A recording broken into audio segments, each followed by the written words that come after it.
Let's read this problem.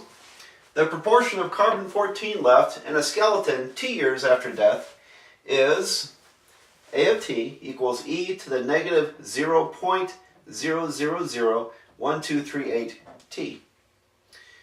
How much is left after 8,000 years? Okay, A of T means the amount or the proportion, incidentally. So if we plug a number in for T based on years after something has died, then we can calculate the proportion of carbon-14 left. So a little background to this, if you're not familiar with carbon-14 dating. Carbon-14 is a radioactive isotope of carbon, which is formed in the upper atmosphere when various rays come in from outer space. It strikes carbon atoms in carbon dioxide, and these carbon atoms take on two additional particles in the nucleus. So instead of being carbon-12, which is the common form of carbon, they turn into carbon-14. Well, a carbon-14 atom is unstable, and periodically, if you have a collection of them, periodically one of them will just split apart and release radioactive energy. So, and in big enough quantities, it splits apart in such a way that half of it will have split apart in 5,800 years. That's called a half-life. So 5,800 years from now, the carbon-14 inside our bodies, or our skeletons, after we die, is going to be gone because it will have split. Well,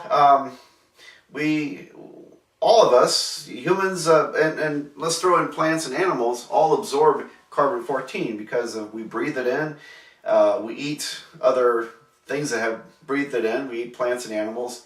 And so humans, for example, build up an amount of carbon-14 in their bodies that is pretty constant based upon how much you weigh or what have you.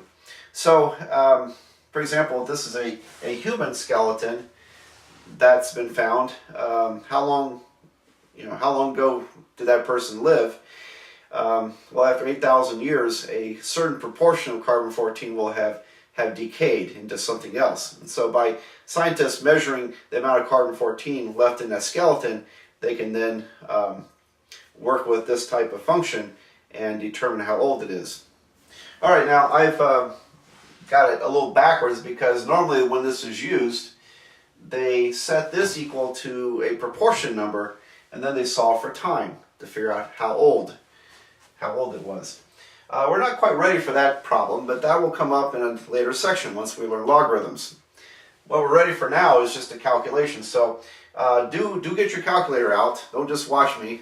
Get your calculator out and make sure that you get the same answer I do, punching on your calculator. All right, so after 8,000 years, what proportion of carbon-14 is left? A of 8,000 would be e to the negative 0.0001238 times 8,000. And you can punch that as one calculation, or I'm going to do it in two steps here. So 8,000 times negative 0.0001238.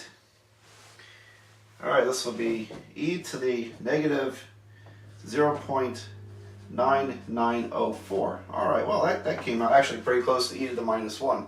Just a coincidence. All right, so now that I have this number in my calculator, I'm going to look for the e to the x button. And if you don't immediately see it, look for the ln button. Your calculator will have both an e to the x and an ln button. And so on my calculator, I have ln, and right above it is e to the x. So I have to hit my second key to get the e to the x. So e to the to my answer is going to be 0.37. So this is about 0.37. I'll go one more place, 371. All right, so about 37.1%, if I convert this to percent, about 31.7% of the carbon-14 is left of the C14 is left. I think that would be a chemist's way of writing carbon-14. Hope that's right. All right, so should be familiar with how that button works on your calculator.